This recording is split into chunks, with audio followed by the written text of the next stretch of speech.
ሰበር እዋናዊ ዜና ሒዘልኩም ቀሪበ ኣለኹ ዝኸበርኩምን ዝኸበርክንን ተመልከቲ ዩቲብ ሓድሽ ነገር ኣብ ውሽጢን ኣብ ደገን ኮይንኩም ትከታተሉኒ እዚ ዩቲብ እዚ ሙሉእ ትሕዝቶታት እዋናዊ ትሕዝቶታት ሒዘልኩም ክቐርብ ሳብስክራይብ ላይክ ሼር ክትገብሩ እናተላበኹ ሎማዓንቲ ብካቢኔ ጊዜያዊ ምሕዳር ትግራይ እዋናዊ ጉዳይ ኣመልኪቱ ዝሃቦ መግለፂ ሒዘልኩም ቀሪበ ኣለኹ እቲ እዋናዊ ጉዳይ መብዛሕትኡ ግዜ ብተደጋጋሚ ዝረኣይ ዘሎ እዩ ምስ ጥዕና ምስ ትምህርቲ ከምኡ ምስ ከባቢ እናተተሓሓዘ ኣብ ዞባ ምዕራብ ትግራይ ወከምኡ ራያ ከባቢ ዝለዓሉ ምስ መሬት ምስ መንነት ተተሓሓዘ እዋናዊ በብእዋኑ ዝቐርብ ሓበሬታታት ኣለዉ እዚ ተንኮል ዘለዎ ሽርሒ ዝሓዘ እዩ ጊዜያዊ ምሕዳር ትግራይ ድማ ሕወሓት ህዝባዊ ወያነ ሓርነት እውን ነዚ ብተኸታታሊ ድድሕርቲ ዛዕባታት እናሰዓቡ መግለፂ ይህቡ ኣለዉ ከምቲ ዝተለመደ ሎሚ እውን ኣብ ክልተ እዋናዊ ዝኾኑ ሓበሬታታት መሰረት ምግባር ካቢኔ ጊዜያዊ ምሕዳር ትግራይ እዋናዊ ጉዳይ ኣመልኪቱ መግለፂ ይህቡ ኣሎ መግለፂ ሙሉእ ትሕዝትኡ ሒዘልኩም ቀሪበ ኣለኹ ክትከታተሉኒ ኢላዎ ሳብስክራይብ ዘይገበርኩም ሕዚ እውን ሳብስክራይብ ክትገብሩና ተላበኹ ትሕዝቶ ክትከታተሉ ይዕድም ካቢኔ ጊዜያዊ ምምሕዳር ትግራይ ኣብ እዋናዊ ጉዳያት ኣመልኪቱ መግለፂ ኣውፅኡ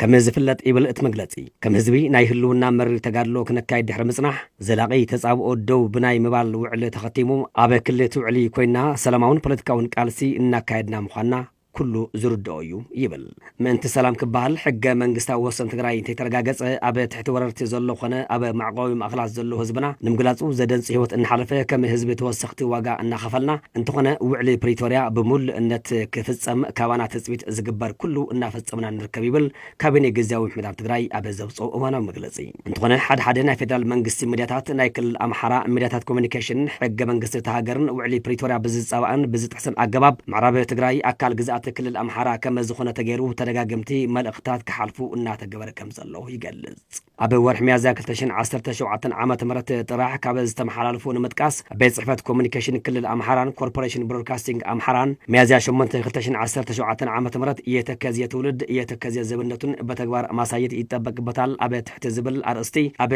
ዝዘርግሕዎ መልእኽቲ ሕሞራ ኣካል ክልል ኣምሓራ ከም ዝኾነ ገይሮም ብምቕራብ ብግልፂ ንውዕሊ ሰላም ፕሪቶርያ ዝፀባእን ሕገ መንግስቲ እቲ ሃገር ዝጥሕስን ኣዝዩ ሓደገኛ መልእኽቲ ኣመሓላሊፎም ይብል ኣብ መግለፂኡ ትካል ፕረስ ኢትዮጵያ ክፍሊ ቋንቋ ትግርኛ ብወገኑ ሚያዝያ 1 2017 ዓመተ ምህረት ኣብ ዘቃልሑ ዜና ክልተ ዞባታት ኣምሓራ ማለት እውን ጎንደር ሕሞራ ዘራኸበ ፕሮጀክት መንገዲ ይጽገን ምህላው ብምግላጽ ሕሞራ ኣካል ክልል ኣምሓራ ገይሩ ብምቕራብ ተመሳሳሊ ሓደገኛ ዜና ሒዙ ወፂኡ ምንባሩ እውን እቲ መግለፂ የዘኻኽር በተዘማዲ ሚያዝያ 20 2017 ዓመተ ምህረት ከተማ ጎንደር ንምልማዕ ብዝብል ኣብ ከተማ አዲስ አበባ ሸራተን አዲስ ላዕለዎት ሓለፍቲ ፌደራል መንግስቲ ኣብ ዝተረኸበሉ ኣብ ዝተሳለጠ እቶት መተኣኻኸቢ ተሌቶን ብስም ወልቃይት ጸገዴ ሰቲት ሕሞራ ወፋያ ከም ዝተመርከተ ብቐጥታ ብመራኸብቲ ሓፋሽ ብምትሕላፍ እዚ እውን ምዕራብ ትግራይ ኣካል ክልል ኣምሓራ ከም ዝኾነ ጌርካ መልእኽቲ ንምትሕላፍ ዝተገበረ ውዲት ምዃኑ የብርህ እዚ ከምዚ ዝኣመሰለ ተግባር ንውዕሊ ፕሪቶርያ ዝጥሕስን ንዝተጀመረ ከይዲ ሰላም ዝጎድእን ግጭት ክደግስ ዘኽእል ብሕታዊ ጉዳይን ኣዝዩ ሓደገኛ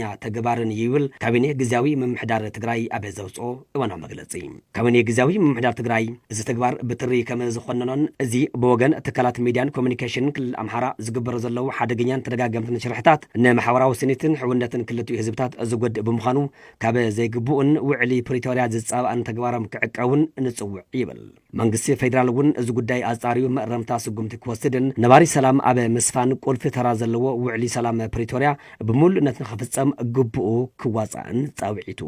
ኣቕሪቡ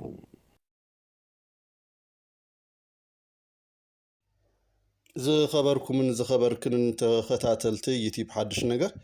እዚ ድሕሪ ውዕሊ ስምምዕ ፕሪቶርያ ኣብቲ ትግራይ ብፍላይ ድማ ኣብዚ ቀርኒ ኣፍሪካ ለውጢ ክመፅእ ትፅቢት ይግበር ነይሩ ዝሓለፉ 2 ዓመታት ኩነቱ ተደለየ ከይተፈፀመ ፀኒሑ እዩ ሕዚ እውን ፕሬዚዳንት ተቐይሩ ሓዱሽ ፕሬዚዳንት ጊዜያዊ ምሕዳር ትግራይ ተቐይሩ ኣሎ ሌተናንት ጀነራል ታደሰ ፕሬዚዳንት ካብ ዝኾኑ ብተኸታታሊ ብዘይ ምስልቻ ብዘይ ምቁርራፅ ክንሰርሖ ኢና ዝበልዎ ጉዳይ ኣሎ ብዛዕባ ተመዛበልትን ግዝኣታዊ ሓድነት ትግራይ ኣብ ምምላስ ፌደራል መንግስቲ ነዚ ብትኩረት ክሰርሐሉ ኣለዎ ፌደራል መንግስቲ እዚ ክሰርሕ ድማ ፅዕንቶ ክፍጠረሉ ኣለዎ እዚ ተዳዳርተይ ዝኾኑ ሓደ ሕወሓት እዩ ህዝባዊ ወያነ ሓርነት ትግራይ ድማ ዓቕሚ ናይ ምድርዳሩ ከዕቢ ኣለዎ ከምኡ እውን ማሕበረሰብ ዓለም ፅዕንቶ ብምፍጣር ብህፁፅ 50 ዓመት ድማ ክረምቲ ተመዛበልቲ ኣብ ኬንዳ ክሕልፎ የብሎምን ተመዛበልትን ተፈናቀልትን ኣብ መረበቶም ክምለሱ ኣለዎም እዚ ሕቶ እዚ